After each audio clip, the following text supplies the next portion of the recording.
Commander Vexar stood at the observation deck of the Dominion flagship, his 4 eyes blinking in confusion as he watched the tactical display.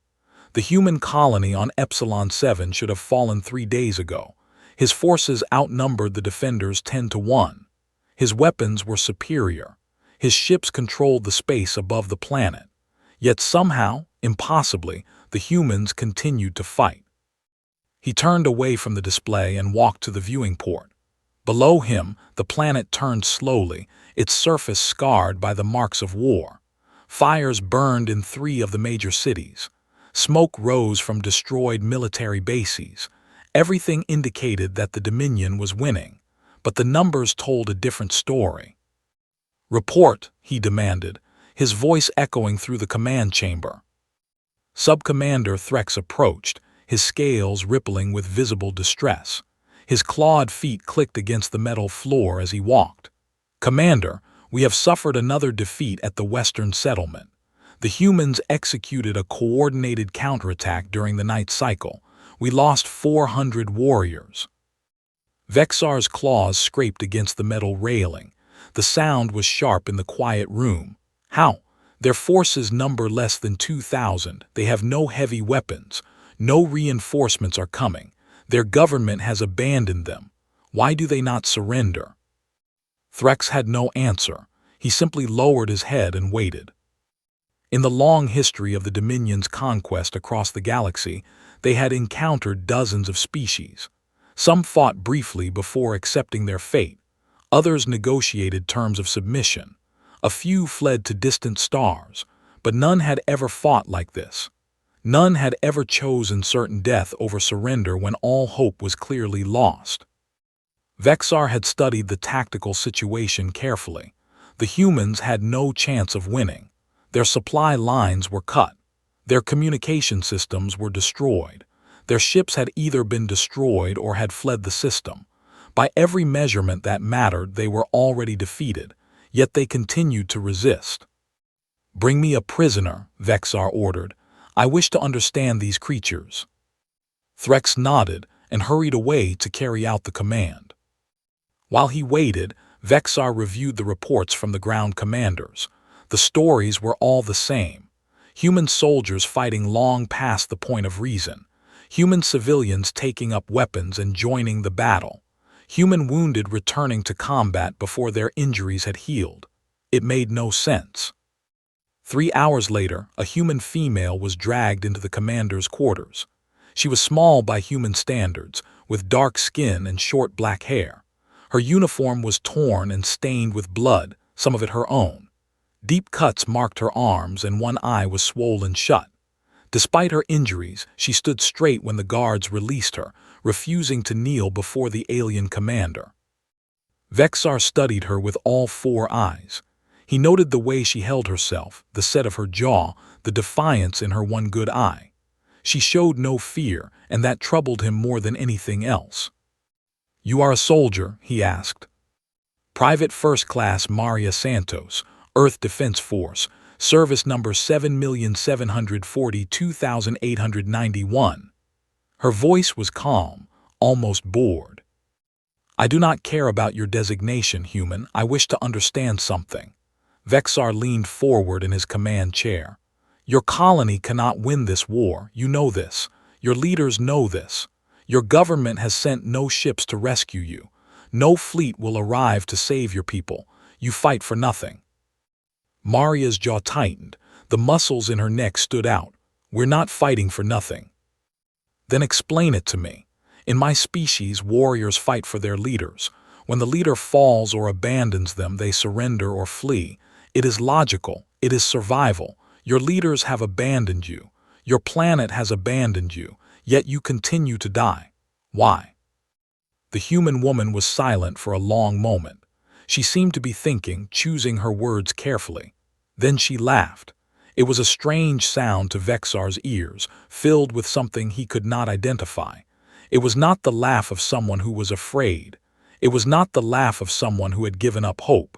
It was something else entirely. "You really don't get it, do you?" Maria said. "You think we're fighting for our leaders, for Earth, for some general sitting in a comfortable office 1,000 light-years away. What else is there to fight for? Maria stepped closer and the guards tensed, but Vexar waved them back. He wanted to hear this.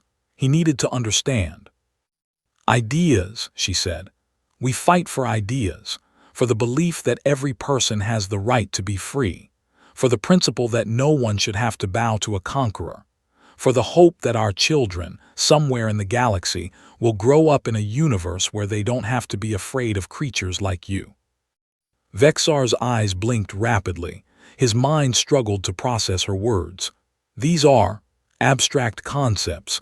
They are not things. You cannot touch them. You cannot eat them. They cannot protect you. No, Maria agreed, but they're worth dying for, and that's something you'll never understand. The commander sat back, genuinely confused. In his culture, loyalty was simple. You served your leader because your leader provided food, shelter, and protection.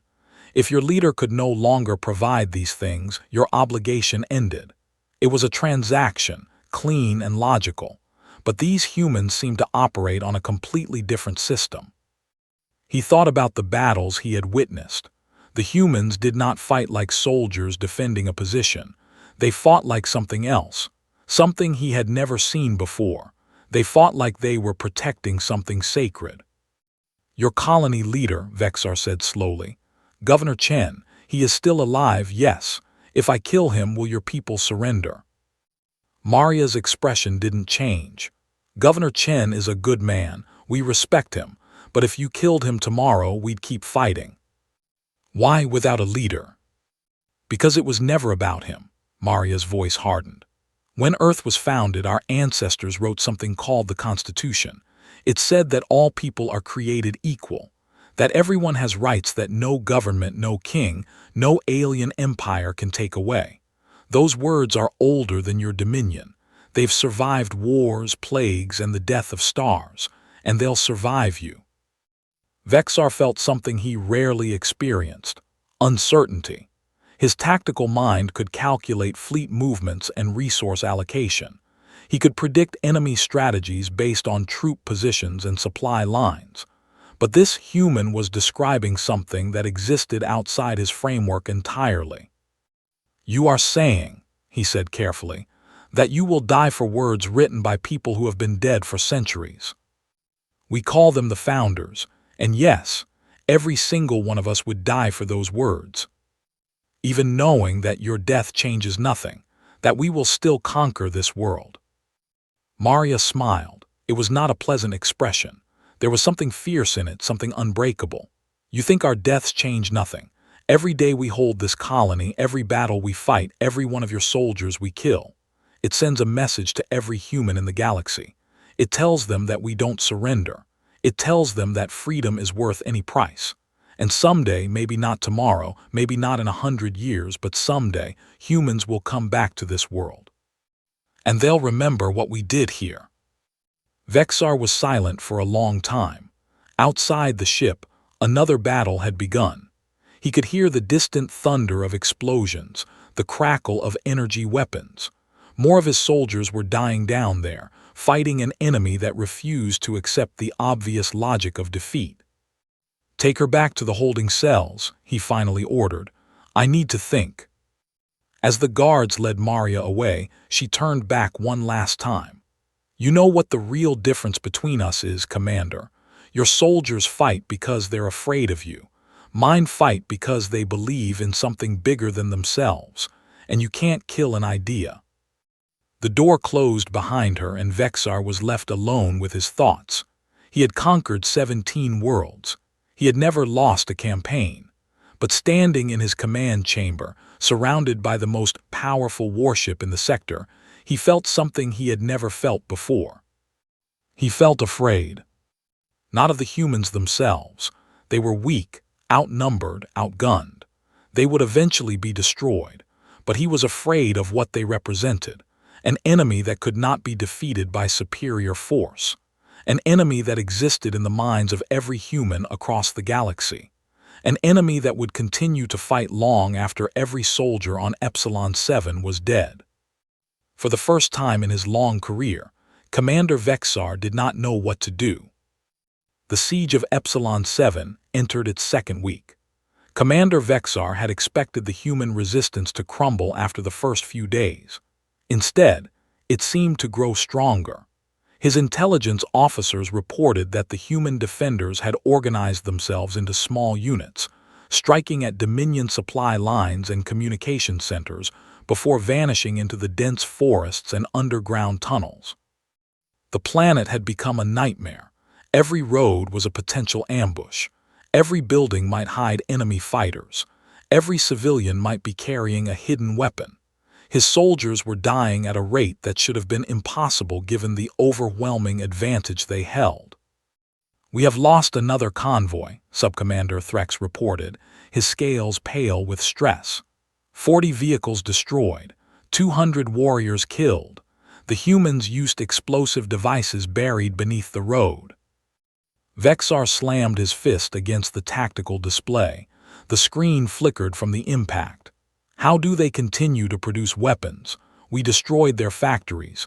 We control their power grid. They should have nothing left to fight with." "They are improvising, Commander. Our analysts have examined captured devices. They are constructing weapons from farming equipment, mining tools, even children's toys. The explosives are made from fertilizer and common chemicals." Vexar stared at the display. The humans were building bombs from fertilizer. They were turning farming tools into weapons. They were fighting an interstellar empire with the contents of their garages and barns. It should have been laughable. Instead, it was terrifying. "And their soldiers. We have killed over 800 of them. Their force should be depleted." Threx hesitated. His scales shifted colors, a sign of deep discomfort. "Commander, there is something you should see." He brought up a surveillance recording on the main display. It showed a human settlement, one of the smaller farming communities in the eastern region. Dominion ground forces were advancing through the streets, weapons ready. They moved with professional precision, covering each other, checking corners. Suddenly from the buildings, civilians emerged. Not soldiers. Farmers, shop owners, teachers, old men and women. Young adults barely past childhood. They carried improvised weapons, sharpened tools, crude projectile launchers, even rocks. Vexar watched as these untrained civilians charged directly at his professional warriors. They died, of course. Dozens of them fell in the first seconds. They had no armor, no training, no chance. But they kept coming.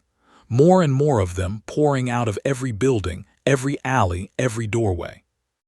And in their suicidal charge, they created enough chaos for a small group of human soldiers to flank the Dominion position and destroy the command vehicle. The battle that should have been a simple sweep became a disaster. By the time it was over, half of his warriors were dead or wounded. "They are insane," Vexar whispered. "Those were not soldiers. They were ordinary people. Why would they throw away their lives like that?" "We captured one of the survivors," Threx said. "An elderly male, a farmer. He had lost one arm in the fighting but refused medical treatment. When we interrogated him, he said." Threx consulted his data pad. He said, "I lived my whole life free. I'm not going to die a slave." Vexar felt that strange fear again. In all his years of conquest, he had never seen anything like this. When the Dominion conquered the Vrel, their farmers had simply continued farming, switching their tribute from one master to another. When they conquered the Tariks, the civilian population had hidden in their homes, waiting for the fighting to end. No species had ever mobilized its entire population for war. No species had ever chosen death over submission on such a scale. "Commander," Threx said quietly, "I have studied human history as you ordered. I believe I understand what we are facing." "Speak." "They have a concept called freedom. It is not simply the absence of chains or the ability to move without restriction. It is a sacred idea, a belief that every human has the right to determine their own destiny, to speak their own thoughts, to live without the permission of a ruler." Vexar tried to understand this. His people had rulers. They always had. The strong commanded the weak. That was the natural order. The idea that individuals could have the right to determine their own destiny was strange to him. We have rulers in the Dominion. Our people do not revolt against them. Because our people have never known anything else, Commander, but humans. They have fought wars against their own kind over this idea. They have killed millions of each other to decide whether one group of humans could own another. They have toppled empires and burned cities. They have faced certain death rather than accept subjugation. And always the side fighting for freedom has won. Not immediately, not easily, but eventually. Vexar turned away from the display. You are saying we cannot win. I am saying we can conquer this world. We can kill every human on it, but we cannot make them submit. And as long as even one human survives, they will continue to fight. Not for food, not for territory, not even for survival. They will fight for an idea that we cannot understand and cannot destroy. The commander stood in silence for a long moment. Through the viewing port he could see the planet below. Fires still burned, smoke still rose, but now those signs of destruction seemed different to him. They seemed like proof of something he could not defeat. Then he gave an order that shocked everyone in the command chamber. Contact Governor Chen, request a meeting. The meeting took place in a neutral zone, a bombed-out factory at the edge of the human capital city. The walls were scarred by weapons fire. The roof had collapsed in several places, letting in the pale sunlight. Debris covered the floor and the smell of burnt metal hung in the air. Governor David Chen arrived with a small escort of soldiers, all of them wounded, all of them armed. One soldier walked with a crutch. Another had bandages covering half her face. A third was missing 2 fingers on his right hand. But they all held their weapons steady, and they all watched the aliens with cold, hard eyes. Commander Vexar came with twice as many guards, but he noticed that his soldiers seemed nervous in a way they had never been before. They kept glancing at the human soldiers, at the destroyed buildings around them, at the shadows that might hide more enemies. They had been trained to fight and die without fear. But this planet had taught them what fear truly meant. Governor Chen was an older man with gray hair and tired eyes. His face was lined with exhaustion, and his clothes hung loose on his thin frame.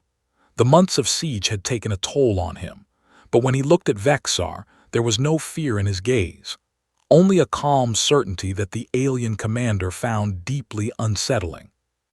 You requested this meeting, Chen said. What do you want? I want to understand, Vexar replied. I have conquered 17 worlds. I have faced 100 different species. I have never experienced resistance like this.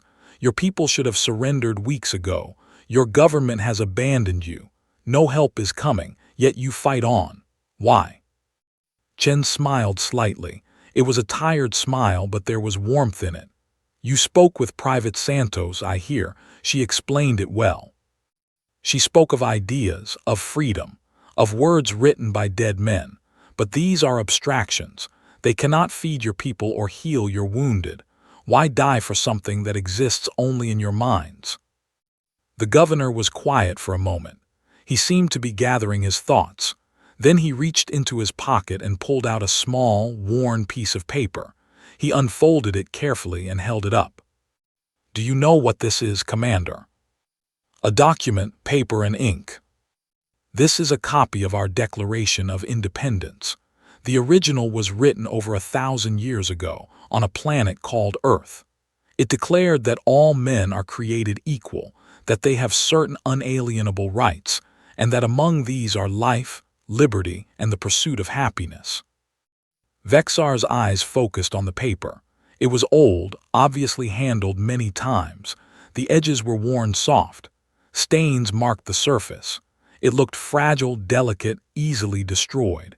Yet Chen held it like it was the most precious thing in the universe. This is what you fight for, a piece of paper. No, Chen said. We fight for what this paper represents. The idea that no one, not a king, not an emperor, not an alien commander, has the right to rule over others without their consent. The idea that human beings are born free and should die free. And if I destroyed that paper? Chen laughed softly.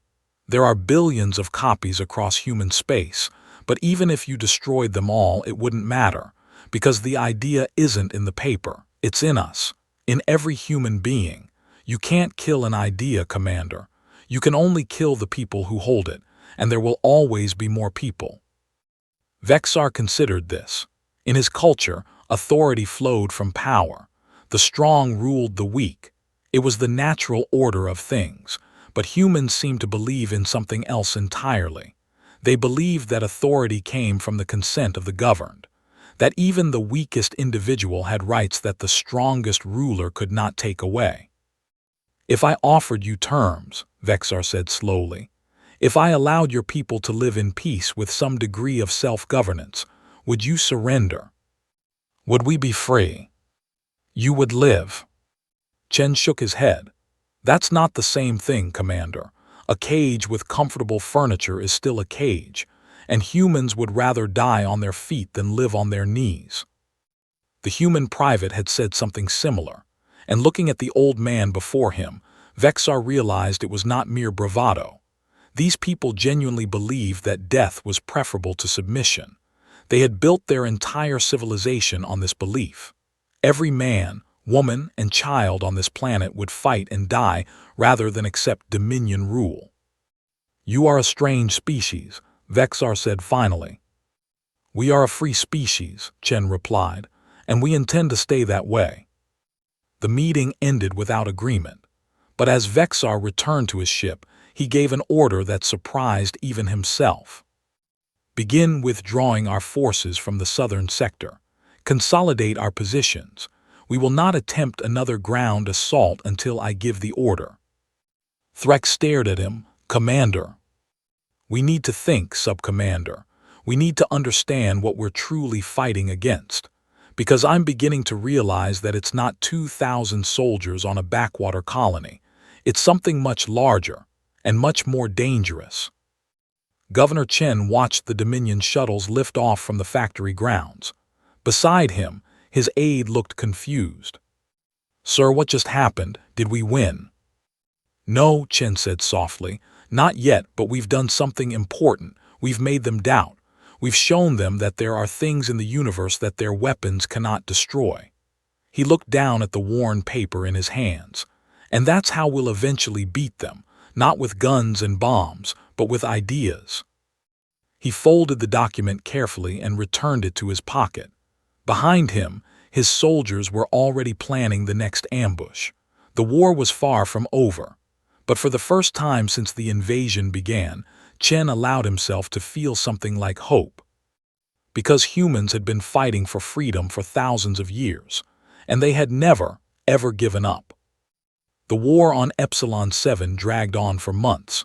Commander Vexar tried every tactic he knew. He bombarded cities from orbit. He cut off food supplies.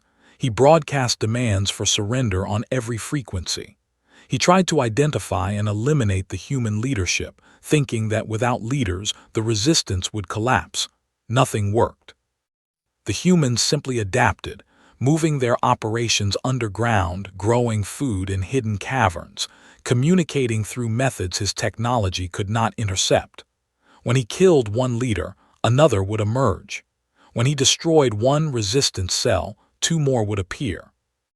And every day, more of his soldiers died, not in great battles but in small skirmishes, ambushes on forest roads, traps in abandoned buildings, snipers firing from hidden positions. The humans had turned the entire planet into a maze of danger. His warriors were afraid to patrol alone. Supply convoys required massive escorts. The cost of occupation was becoming unsustainable. But it was not the military losses that troubled Vexar most. It was what was happening to his own troops. Commander, Threx reported one day, his voice troubled. We have a situation. Another ambush. No, sir, desertion. Vexar's eyes widened. Desertion in the Dominion military. 3 soldiers from the 14th Assault Company. They disappeared during a patrol. We found them 2 days later living in a human village. They were helping the humans build shelters. This was unprecedented. Dominion soldiers did not desert. The punishment was death, not just for the deserter but for their entire family unit. It was the most effective deterrent in their military code. No soldier would risk the lives of their parents, their siblings, their children. Yet these three had. Bring them to me. The three deserters were dragged before Vexar in chains. They were young, barely out of training. Their scales had lost their color, a sign of extreme stress. When he demanded an explanation, one of them, a female named Kira, spoke up. We were guarding a human hospital, Commander. There was a woman inside. She was dying from wounds she received in one of our attacks. Her child was with her, holding her hand. The child asked us why we were doing this, why we were killing her mother. Kira's voice broke slightly. I didn't have an answer. I've been fighting this war for 5 months and I still don't know why. You fight because you are ordered to fight, Vexar said. Because your duty is to the Dominion, because your leaders command it. But what is the Dominion fighting for, Commander? These humans, they fight for freedom, for their children, for ideas they believe in with their whole being. What do we believe in? Orders, duty. Is that worth dying for? Vexar had no answer, because in that moment he realized that Kira had identified the fundamental weakness of the Dominion military. They fought because they were told to, not because they believed in anything, not because they were protecting something precious. They were tools, not soldiers, and tools eventually wear out. Execute them, he ordered, but the words tasted bitter in his mouth. As the deserters were led away, Kira turned back one more time. The humans have a saying, Commander. They say that an army that fights for ideas will always defeat an army that fights for pay. I think they're right. The executions took place at sunset, but that night 2 more soldiers disappeared, and the night after that 5 more. The contagion was spreading. Word of Epsilon 7 spread across human space. The siege became legendary. Songs were written about the defenders. Children played games where they pretended to be Private Santos or Governor Chen, and most importantly, other human colonies began to prepare. On Epsilon 12, the colonial militia tripled in size overnight. On New Shanghai, the government passed emergency measures to stockpile weapons and supplies. On a dozen other worlds, humans who had lived peaceful lives suddenly found themselves learning to fight. And they were not alone. In the Dominion itself, whispers began to spread. Stories of the humans who could not be conquered. Stories of soldiers who had abandoned their posts to join the enemy. Stories of an idea so powerful that it could make warriors lay down their weapons and walk away. The Dominion Council summoned Vexar to explain his failure. He stood before the 7 High Lords, the most powerful beings in the Empire, and told them the truth. We are fighting a war we cannot win, he said, not because the humans have superior weapons or numbers, but because they fight for something we do not understand, an idea, a belief. They call it freedom. High Lord Zentros leaned forward. He was ancient, his scales gray with age, his eyes clouded but still sharp. Explain. Our soldiers fight because they are ordered to. Their soldiers fight because they believe they have the right to be free. Our warriors fear punishment. Their warriors welcome death if it serves their cause. We cannot match that commitment, and we never will. Are you suggesting we surrender? I am suggesting we consider an alternative to conquest, because if we continue this war, it will not just fail on Epsilon 7. It will spread. Already our soldiers are questioning why they fight. Already our population is hearing stories of humans who would rather die than submit. These stories are dangerous, High Lords, not because they threaten our military, but because they threaten our entire way of thinking. High Lord Zentros was silent for a long moment. The other High Lords shifted uncomfortably. This was not a conversation they had ever expected to have. The Dominion had never failed to conquer a world. The Dominion had never been forced to retreat. The council debated for hours. They argued and threatened and bargained. Some demanded that Vexar be executed for his failure. Others suggested using more extreme measures, destroying the entire planet to send a message. But in the end, they made a decision that would change the galaxy forever. They chose to stop. The ceasefire came without warning. One morning, the Dominion forces simply stopped fighting. Their ships remained in orbit, but no more troops landed. No more bombs fell. The humans watched in confusion, wondering if it was some kind of trick. For 3 days, there was silence. The humans stayed in their hiding places, weapons ready, waiting for the attack that never came.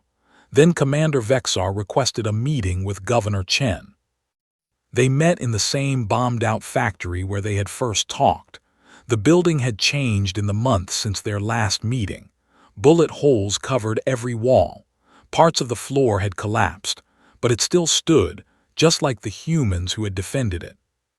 Vexar looked older somehow, his scales faded, his posture less certain. The war had changed him in ways he did not fully understand. Chen looked the same as always, tired but unbroken. "The Dominion Council has made a decision," Vexar said. "We are withdrawing from Epsilon 7. Chen showed no emotion. His face remained calm. "Why?"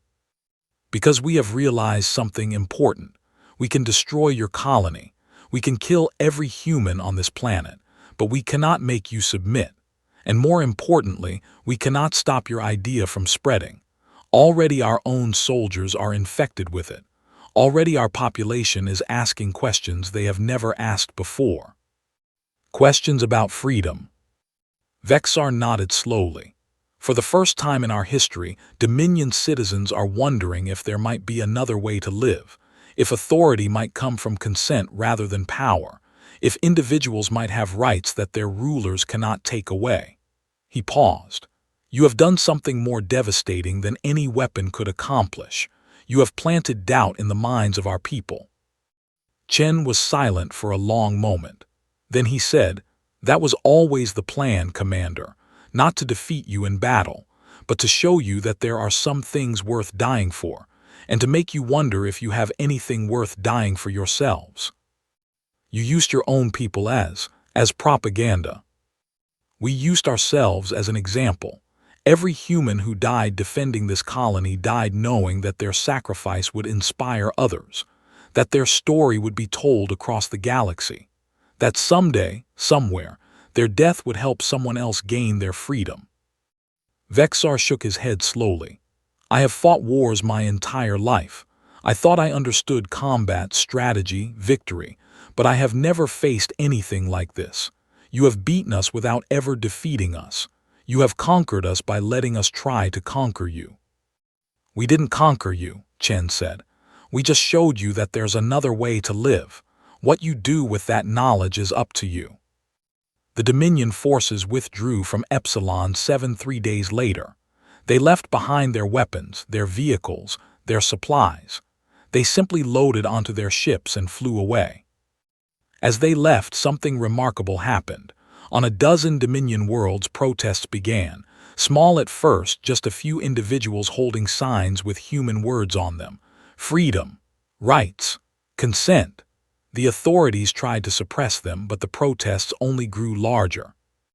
On the Dominion homeworld, a young female named Kira, daughter of Kira, stood before a crowd of thousands.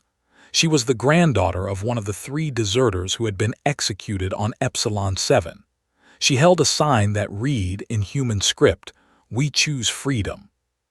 The authorities arrested her, but the next day 10,000 more protesters appeared, and the day after that 100,000. The idea had taken root, and no amount of force could destroy it. 10 years after the siege of Epsilon 7, the galaxy looked very different. The Dominion still existed, but it had transformed. A series of reforms had granted citizens basic rights. Regional councils had been established, giving populations a voice in their governance. The concept of consent of the governed had become part of the political vocabulary. On Epsilon 7 itself, a monument stood in the central square of the capital city. It was simple, a stone column with words carved into its surface. The words read, "We died for an idea. May it never die." Governor Chen, now old and frail, visited the monument every year on the anniversary of the ceasefire. He would stand before it in silence, remembering the friends he had lost, the sacrifices that had been made, and he would feel proud. Because they had proven something important, something that humans had always known but that the galaxy had needed to learn.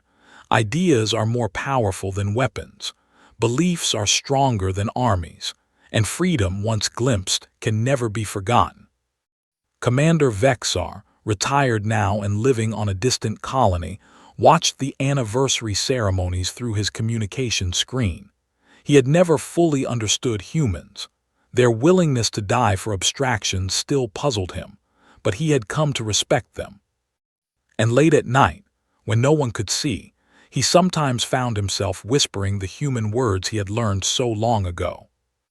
All men are created equal. They are endowed with certain unalienable rights. Among these are life, liberty, and the pursuit of happiness. He didn't know if he believed them, but he knew that they had changed him, changed his people, changed the galaxy itself. Because that was the power of an idea. It could not be killed.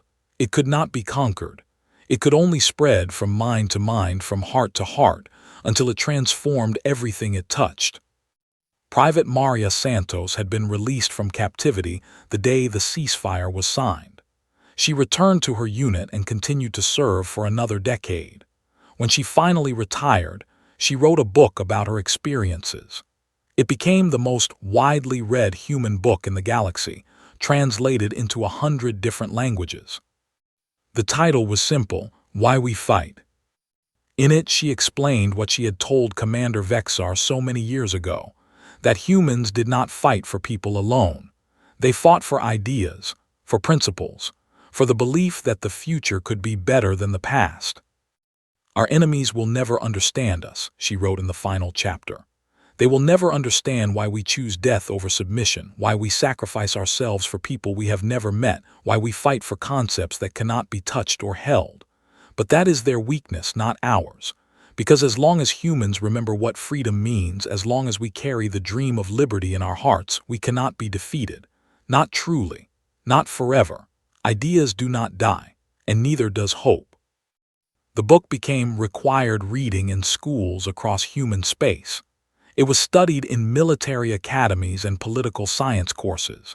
It was quoted by presidents and prime ministers, generals and revolutionaries. And in the Dominion, it was read in secret by millions of citizens who had begun to dream of a different future. A future where authority came from consent, not power. A future where individuals had rights that no ruler could take away. A future of freedom. Years turned into decades. The story of Epsilon 7 became required teaching in schools across human space. Children learned about Private Maria Santos, who had looked an alien commander in the eye and told him that ideas could not be killed. They learned about Governor David Chen, who had held a worn piece of paper and explained why it was worth more than all the weapons in the galaxy. But more importantly, they learned the lesson that humanity had been learning for thousands of years, that freedom is not free, that every generation must be willing to defend it, that the price of liberty is eternal vigilance. On the 100th anniversary of the siege, representatives from every human colony gathered on Epsilon 7 for a ceremony. They came from Earth and Mars, from the outer colonies and the frontier worlds. They came to remember and to renew their commitment to the ideals that had saved them all. Among the attendees was a young Dominion diplomat. Her name was Kira, and she was the great-granddaughter of the deserter who had questioned why she was fighting. Her grandmother had been executed for her choice, but her legacy had lived on in her descendants. Kira stood before the monument and read the words carved into the stone. Then she added words of her own, speaking them quietly so that only she could hear. "Thank you," she said. "Thank you for showing us that there was another way, Thank you for dying so that we could learn to live." Around her, humans and Dominion citizens stood together. They had been enemies once. Now they were something else.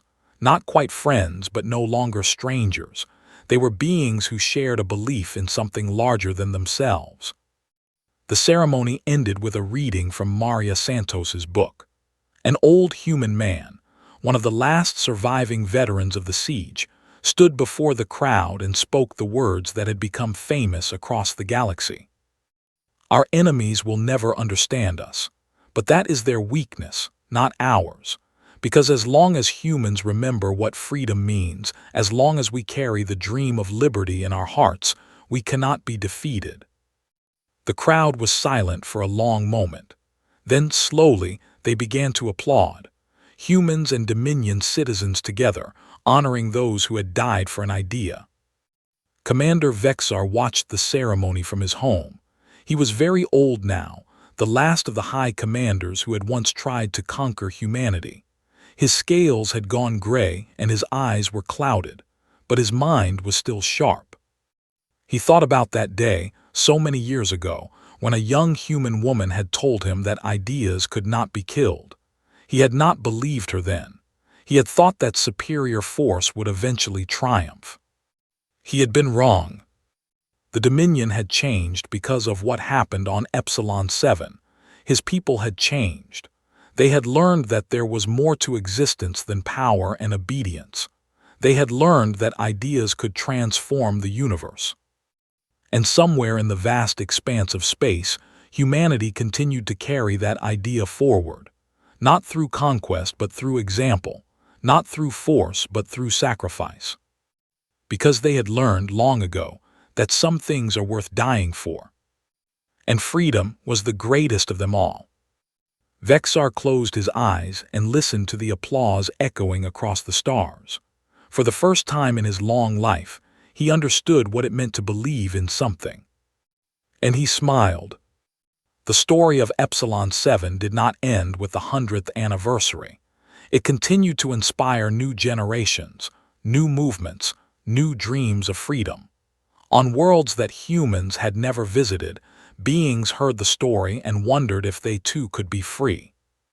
And always, they remembered the lesson that humanity had taught them. Ideas are more powerful than weapons. Beliefs are stronger than armies.